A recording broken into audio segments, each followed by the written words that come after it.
ശബരിമല കേസിൽ പുതിയ വഴിത്തിരിവാണ്.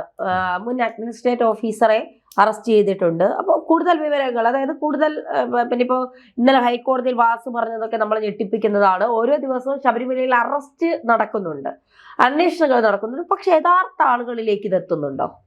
യഥാർത്ഥ ആളുകളിലേക്ക് എത്തുന്നുണ്ടോ എന്ന് ചോദിച്ചാൽ നമുക്ക് ശബരിമല കേസിനകത്ത് ഇപ്പം നമുക്കൊക്കെ അതിനകത്തൊരു ആശങ്കയുണ്ട്. കാരണം ഏറ്റവും അവസാനം അറസ്റ്റ് ചെയ്തിരിക്കുന്ന ഇപ്പം ഈ പറയുന്ന ശ്രീകുമാരനെ നമ്മൾ വലുതായിട്ട് പരിഗണിക്കുന്നൊന്നുമില്ല. അയാൾ ഈ ദേവസ്വം അഡ്മിനിസ്ട്രേറ്റീവ് ഓഫീസർ. ഏറ്റവും അവസാനം നമ്മൾ പ്രമാദമായിട്ട് അന്വേഷിക്കുന്നു, അല്ലെങ്കിൽ പ്രമാദമായിട്ട് കണ്ടുകൊണ്ടിരിക്കുന്നു, അല്ലെങ്കിൽ നമുക്ക് നേതാവായിട്ടും അല്ലെങ്കിൽ കാണാൻ പറ്റുന്നതായിട്ടുള്ള ഒരാളാണ് ദേവസ്വം ബോർഡ് പ്രസിഡന്റായിട്ടുള്ള പത്മകുമാർ. അതിന് മുമ്പുള്ള വാസു. അപ്പോൾ പത്മകുമാർ അവിടെ കിടന്ന് പറയുന്നത് മൊത്തവും ഈ നമ്മൾ കേട്ടത്, അല്ലെങ്കിൽ അദ്ദേഹത്തിന് ജാമ്യ ഹർജിയിൽ കൊടുത്തത് ഞാൻ മാത്രമല്ല, എൻ്റെ കൂടെ 2 ദേവസ്വം ബോർഡ് മെമ്പർമാരുണ്ടായിരുന്നു. ഞങ്ങൾ ഒന്നിച്ചാണ് തീരുമാനം എടുത്തത്. അതുപോലെ തന്നെ എനിക്ക് ഈ തീരുമാനം എടുക്കുന്നതിന് വേണ്ടി മേളിൽ നിന്ന് ഡയറക്ഷൻ ഉണ്ടായിരുന്നു. അത് ഉണ്ണികൃഷ്ണൻ പോറ്റി കൊടുത്തതനുസരിച്ച് എൻ്റെ മേശപ്പുറത്ത് ഉത്തരവാദിത്തപ്പെട്ടവർ ഡയറക്ഷൻ തന്നതിനനുസരിച്ചാണ് ഞാൻ അതിനകത്ത് വിട്ടത്. അതായത് ഇൻഡയറക്റ്റ് ആയിട്ട് പറഞ്ഞാൽ ഞാൻ മാത്രമല്ല, അതിനകത്ത് മന്ത്രിയുണ്ട്, തന്ത്രിയുണ്ട്. ഇവരുടെയൊക്കെ പ്രസ്താവനകൾ പരിശോധിച്ചാൽ തന്നെ അവർ ഇതിനകത്ത് ഇൻവോൾവ് ആണെന്ന് അറിയാമല്ലോ എന്നുള്ള രീതിയിലാണ്. അപ്പോൾ ഇപ്പോൾ ശ്രീകുമാർ ഇവിടുന്ന് ദ്വാരപാല ശില്പം 2019 കൊണ്ടുപോയപ്പം അതിനകത്ത് നേരത്തെ അഡ്മിനിസ്ട്രേറ്റർ മൂരിബാബുവിനെ പറ്റി നമ്മൾ പലവട്ടം പറഞ്ഞിട്ടുള്ള, ഇവൻ ഈ മാസ്റ്റർ തയ്യാറാക്കുന്നതിന് വിദഗ്ധനാണ്. കൊള്ള എവിടെ നടക്കുന്നോ അവിടെ മൂരിബാബു ഉണ്ടാവും. മൂരിബാബുവിനെ ഇവിടെ കൊണ്ടുവരുന്നതാണ്.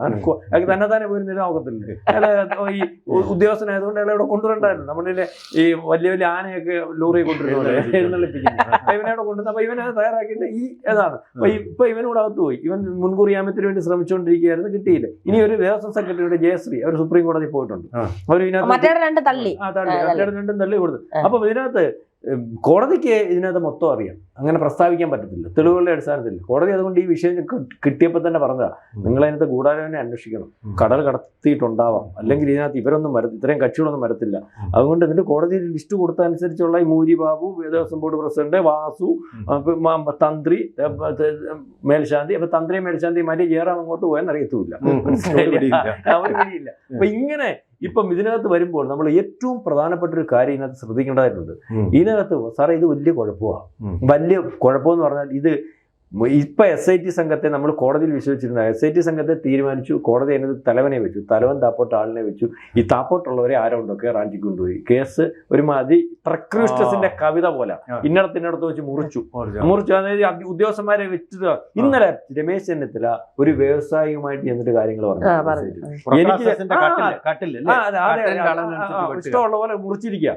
അപ്പം ഇതിനകത്ത് ഇന്നലെ ഇദ്ദേഹം മൊഴി കൊടുത്തു, തെളിവ് സദാ കൊടുത്തത്. ഇതിനകത്ത് രാജ്യവ്യാപ അല്ലെങ്കിൽ അന്താരാഷ്ട്ര മാഫിയ ഇടപെട്ടിട്ടുണ്ട്, അതായത് പുരാവസ്തു മാഫിയ ഇടപെട്ടിട്ടുണ്ട്. എനിക്ക് അതിന്റെ തെളിവുണ്ട്. തെളിവ് സഹിതം, അതായത് 500 കോടി രൂപ എന്ന് പുള്ളി പറഞ്ഞിട്ടുണ്ട്.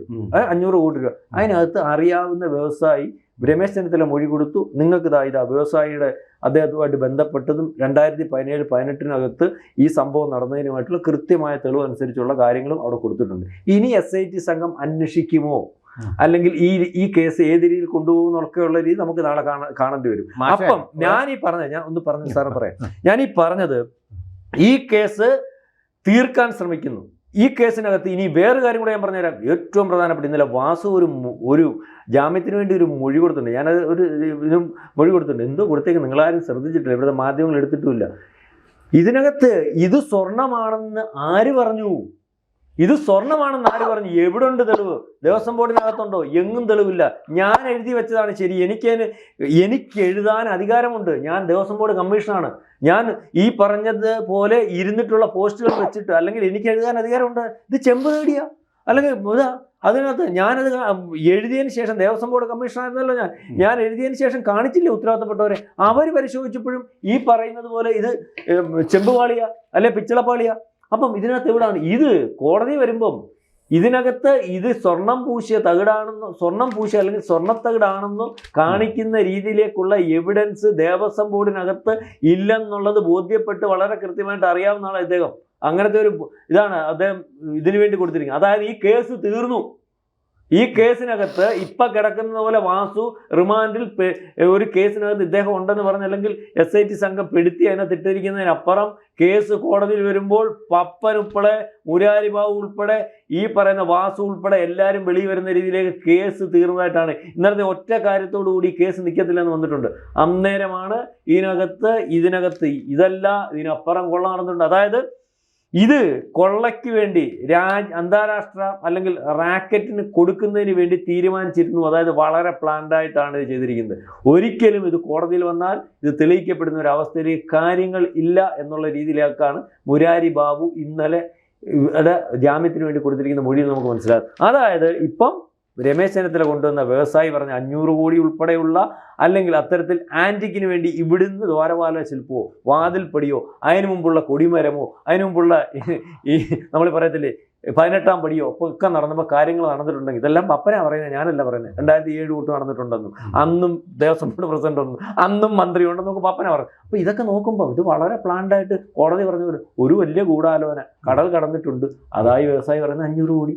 അതാ വ്യവസായി ഇന്നലെ കൊടുത്തിട്ടുള്ളത്. വലിയ കുഴപ്പത്തിലേക്ക് അതുകൊണ്ടാണ് സ്വാഭാവികമായിട്ടും ഇത് പ്രശാന്തിലേക്കും പ്രശാന്തിൽ നിന്ന് നേരെ കടകംപള്ളി സുരേന്ദ്രനിലേക്കും അവിടെ നിന്ന് വയ്യൻ വാസവനിലേക്കും പോകൊണ്ട് അടഞ്ഞു നിൽക്കുക. തടശിലയിൽ സോണിയാഗാന്ധി വന്നു, 2 MP വന്നു. പാർട്ടിക്കപ്പുറം വലിയ രാജ്യാന്തര കള്ളക്കടത്ത. തടശിലയിൽ തട്ടി നിന്ന നദി പോൽ കുമാരനാശാൻ പറഞ്ഞ പോലെ അവിടെ ഇങ്ങനെ തട്ടി ഇങ്ങനെ നിൽക്കുക, മുന്നോട്ട് പോകാൻ ഗതിയില്ല. അതുപോലെ പാമ്പും കോണിയും കളിക്കുന്ന പോലെ അങ്ങനെ കയറിപ്പോയി നമ്മൾ പത്മകുമാറി വരെ പോയി, ദേവസ്വം ബോർഡ് പ്രസിഡന്റ്, ഇതിലുള്ളതിൽ ഏറ്റവും ഉന്നതമായ പോസ്റ്റ്. അവിടെ ചെന്ന് കഴിഞ്ഞ പാമ്പും കോണിയെപ്പോൾ നേരെ താഴോട്ട് കിടക്കുന്നു. മേളിലോട്ട് പോയത് താഴെ അതോ ഇതില്ല പടവലങ്ങ പോലെ താഴോട്ടാണ് ഇപ്പോൾ കേസ് പോയിക്കൊണ്ടിരിക്കുന്നത്. അത് നമ്മളെല്ലാം ആശങ്കപ്പെടുത്തേണ്ടതും ആശ്ചര്യപ്പെടുത്തേണ്ടതുമായിട്ടുള്ള ഒന്നാണ്. എന്നിട്ട് ഈ കാര്യമുണ്ടല്ലോ, അതായത് സ്വർണം അല്ല ചെമ്പാണ് പൂശിയത്, സ്വർണമാണെന്നതിനുള്ള ഒറ്റ തെളിവ് ഗവൺമെന്റിന്റെ പക്കലില്ല. ഇത് കോടതി ഇട്ട് കുടഞ്ഞു, ഹൈക്കോടതി ഇട്ട് കുടഞ്ഞു. നിങ്ങളുടെ എവിടെ തെളിവില്ലാതെ ഞങ്ങൾക്ക് എന്ത് ചെയ്യാൻ പറ്റും? അതുകൊണ്ട് ഇപ്പൊ തീർന്നു കേസ്. പല ദേവസ്വം ബോർഡ് കേസുകളുടെ അവസ്ഥ ഇനി വരാൻ പോവാ. ദേവസ്വം വസ്തു ഇങ്ങനെ പോയതാണ്. അതുകൊണ്ട് ആയിരക്കണക്കിന് ഹെക്ടർ കണക്കിന് ദേവസ്വം ഭൂമിയാണ് ഗവൺമെന്റ് ഇതുപോലെ എങ്ങനെയാണെന്ന് പണ്ടാരം മക എന്നുള്ളത് തിരുത്തിയിട്ട് അത് പുറംപോക്കം നോക്കി. അങ്ങനെ എത്ര കോടിയുടെ സ്വത്താണ് നഷ്ടപ്പെട്ടിരിക്കുന്നത് അറിയാമോ ഈ ഹിന്ദു സമാജത്തിന്, അതുപോലെ ക്ഷേത്രങ്ങൾക്ക്? ഇതൊന്നും ചോദിക്കാനും പറയും ഒരൊറ്റ മനുഷ്യരില്ല. ഇപ്പോൾ സ്വർണത്തിനെ ചെമ്പാക്കി മാറ്റി കടൽ കടത്തി കൊള്ള ചെയ്ത് 500 കോടിയൊന്നും ആയിരിക്കില്ല. പക്ഷേ ഇത് കണ്ടത് നമ്മൾ മഞ്ഞുമലയുടെ ഉപരിതലം മാത്രമാണ്. കോടിക്കണക്കിന് രൂപ അവരുടെ അടുത്തോട്ട് ചോദ്യം പോലും ചെല്ലുന്നില്ല. കടകംപള്ളി സുരേന്ദ്രൻ ഇപ്പോൾ കൊടുത്തിരിക്കുക, എന്നെ ഇതിനകത്തിൽ കള്ളനാണ്, സ്വർണം അവിടുന്ന് മോഷ്ടിച്ചവനാണ് എന്ന് പറയുന്നത് നിർത്തിക്കണമെന്ന് കോടതി എടുത്ത് ആവശ്യപ്പെട്ടിരിക്കുക. കോടതിക്ക് അത് ചെയ്യേണ്ടതേ പറ്റും. എന്താണ് അത് സ്വർണ്ണമായിരുന്നു എന്നുള്ളതിന് ഒരു തെളിവുമില്ല. ഇന്ന് വാസു, ഞാൻ മുമ്പേ പറഞ്ഞ പോലെ വാസു ജാമ്യത്തിന് കൊടുത്തിരിക്കുന്ന മൊഴി എന്ന് പറഞ്ഞാൽ ഇത് സ്വർണ്ണമാണെന്ന് എവിടെ തെളിവ് എവിടെ രേഖപ്പെടുത്തിയിരിക്കുന്നു? അവിടെ സ്വർണം പൂശിയെന്ന് അല്ലെങ്കിൽ സ്വർണ്ണത്തകിടാണെന്ന് എനിക്ക് ഉത്തരവാദിത്തമുണ്ട്. ഞാനാ പറഞ്ഞിരിക്കുന്നത് ചെമ്പാന്ന്. എനിക്കതിന് അന്ന് ദേവസ്വം ബോർഡ് കമ്മീഷൻ ഞാൻ പല ജുഡീഷ്യൽ പോസ്റ്റുകളിൽ ഇരുന്നിട്ടുള്ള ആളാണ്. എനിക്കത് ബോധ്യപ്പെടാൻ ഒക്കുന്നു. ഞാൻ പലരെയും അത്തരത്തിൽ ഉത്തരവാദിത്തമുള്ള ദേവസ്വം ബോർഡ് പ്രസിഡന്റിനെ ബോധ്യപ്പെടുത്തി. അത് ചെമ്പുതകിടാ, തീർന്നു. കേസ് മൊത്തം വാസു ഉൾപ്പെടെ ക്യൂ ആയിട്ട് ഇറങ്ങി പോകും, വെളിയിൽ പോകും. സ്വർണം പൊതിഞ്ഞതിന് സ്വർണ്ണമാണ് പൊതിഞ്ഞതെന്ന് ഉറപ്പില്ല, ഒന്നും തെളിവില്ല. ഉള്ള ഒരു എവിഡൻസ് ആണെന്നറിയാമോ? മാതൃഭൂമി പത്രം പൊതിഞ്ഞു കഴിഞ്ഞതിന് ശേഷം എടുത്തൊരു ഫോട്ടോ. പക്ഷെ അത് തള്ളിപ്പോകും. എന്താണെന്ന് അറിയാം, ഇത് ഫാബ്രിക്കേറ്റഡ് ആണെന്ന് പറഞ്ഞാൽ നമ്മൾ എന്ത് ചെയ്യും? അല്ല, ഫോട്ടോയിൽ നമുക്ക് ഉറച്ചു നോക്കാൻ പറ്റില്ലല്ലോ ഇതിന്റെ അകത്തിരിക്കുന്ന സ്വർണ്ണം തെളിവായിട്ട് സ്വീകരിക്കാൻ പറ്റില്ല. മാതൃഭൂമി തന്നെ ഇത് വേറെ എന്തെങ്കിലും ഫോട്ടോ എടുത്ത് വെച്ചാണോ?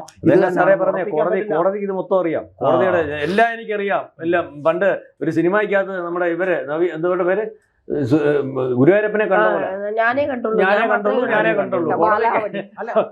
കോടതിക്ക് നല്ല അറിയാം. കോടതി ആദ്യം പറഞ്ഞു ഗൂഢാലോചന ഉണ്ട്, അന്വേഷിക്കണം, കട കടത്തിയിട്ടുണ്ട്, അന്വേഷിക്കണം, എല്ലാം ഏൽപ്പിച്ചു വെച്ചു. അവസാനം ഈ അന്വേഷിക്കാൻ വന്നവരെല്ലാം ആവശ്യമുള്ളവരുടെ കൂടെ പോയി. അതായത് ഈ കേസ് ഇവിടം കൊണ്ട് തീരുവാണ്. ഇന്നലെ ഒറ്റ ദിവസം കൊണ്ട് ഈ പലപ്പോഴും പല രത്നങ്ങളും പല സ്വർണങ്ങളും പല വസ്തുവകകളും ഒക്കെ ദേവസ്വം ബോർഡിന്റെ കേസ് വന്നിട്ട് നാളെ കാലത്ത് ഷൂന്ന് പോലെ ശബരിമല കൊള്ള, സ്വർണ്ണക്കൊള്ള ഈ പറയുന്നത് പോലെ എങ്ങുമെത്താതെ കേസ് തീരും. കാരണം ഇന്നലെ വാസുവിന്റെ ജാമ്യാപേക്ഷയിൽ പറഞ്ഞിട്ടുണ്ട്, എവിടെ സ്വർണ്ണത്തകിട് ഞാൻ കണ്ടിട്ടില്ല, നിങ്ങൾ കൊണ്ടുപോവാ, എവിടെ അതിന്റെ രേഖ?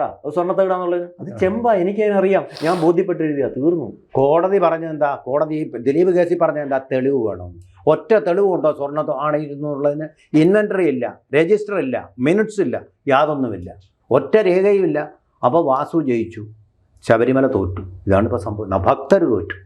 ഇതാണിപ്പോൾ അന്തിമമായിട്ട് സംഭവിച്ചിരിക്കുന്നത്.